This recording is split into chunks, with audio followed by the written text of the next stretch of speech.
Welcome back to RBC After Class. Today on Second Act is Kimi Nikaidoh, a former professional dancer and artistic advisor of the Bruce Wood Dance Company. I hope you enjoy. I'm Kimi Nikaidoh. First dance company was in Fort Worth, Texas. It was called the Bruce Wood Dance Company. And I worked there for 5 years. Then I moved to New York and danced for Complexions Contemporary Ballet. Then I did a lot of freelancing during my time in doing undergrad. So I danced for Emery Lacrone is the choreographer that I worked for the most during that time. And then I danced again for Bruce Wood's second company, which was the Bruce Wood Dance Project.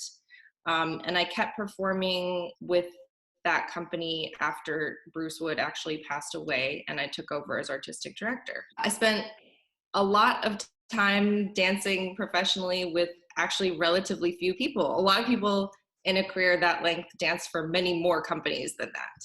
But I was fortunate to get to kind of plant roots in a couple of places and really learn a lot. When did you know that you wanted to pursue a career in dance? I think I was probably 8. I don't remember a moment, but I have memories from around that age, knowing I loved it so much and basically wanting to be able to do what the people who I saw on stage, the grown-ups that I saw on stage could do. I wanted to be able to do what they could do. What types of people succeed in dance? That's such a good question.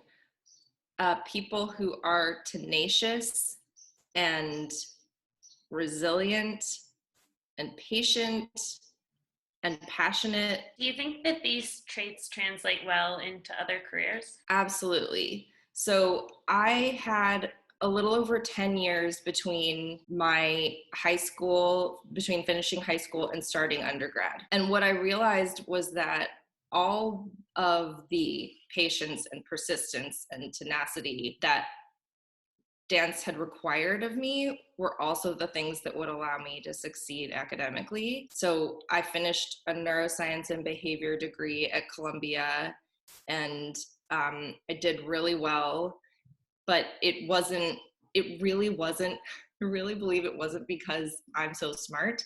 I really think it's that dance taught me how to put in the work and put in the time that you need to be able to understand and excel at something. And I'm so grateful for that. I think it just seems to come up again and again, just looking at my friends and looking at the community. We don't hear a lot about people going on and doing different things, but I just believe that there's so much benefit to what you do in the studio, and I just really want people to understand that. What did you love most about dance? I think the feeling. The feeling of it. Yeah, that was the thing that turned me on and lit me up the most as a dancer, is conveying an emotion or almost telling a story with a dance. That does seem like you. It's Yeah, interesting, like yeah, people fall into like the music category or the class and the, you know, just figuring things out. But I yeah. feel like you are a performer through and through. The music is a close second. I think that when you start dance early, your brain gets wired, literally, actually, to connect movement and music very closely. And so that is also very fulfilling. Over the last couple of years, I've found that I feel most alive when I'm competing with myself. Like I'm competing to improve every day. I feel inspired to create and explore my potential. And that was what made me so not obsessed, but so excited every day when I was training to become a dancer. And I felt like I lost that a little bit as I retired, and I didn't quite feel like myself. And as I'm coming back to it and having my own school and being able to be creative again, has really like ignited something that I hadn't been in touch with in a long time. And I just realized that like competition people feel like that's such a negative thing sometimes, competition, but like Mhm.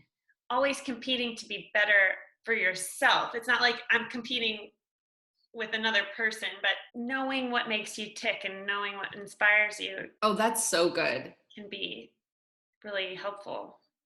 I don't know. No, that that is great advice for anyone at any age to spend some time noticing what it is that lights you up and Yeah. gets you going, Yeah. and use that. Yeah. Find a way to use that with whatever is in front of you and with reaching whatever goals you have, and Yeah. that's really good. Yeah. What advice do you have for young dancers? I think it's great for young dancers to dream big. I mean, even bigger than the cover of Dance Magazine. Like, I think that as a kid, maybe the only thing that I saw as success is if I was one day on the cover of Dance Magazine.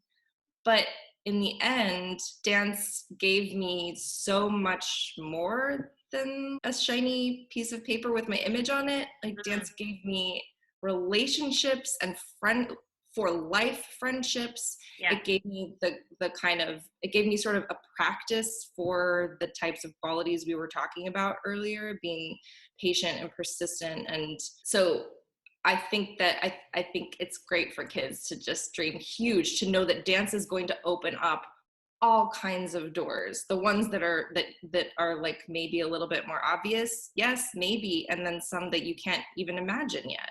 What are the benefits to dance education? Every human has some pride. That's just how we're made, and we absolutely should take care of ourselves and have boundaries.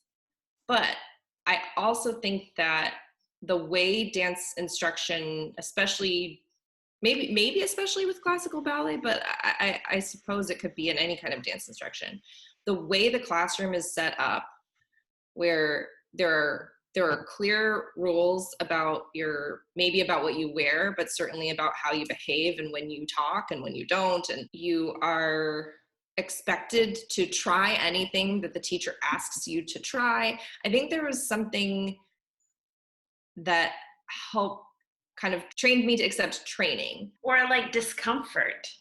Like I don't know if I can do this, but Mm, trusting in your coach and releasing yeah. your doubt. I don't know. That's Oh, I think that's beautiful. I think it's really easy to feel sometimes like we know what's best for us and we know our limitations and we know our strengths.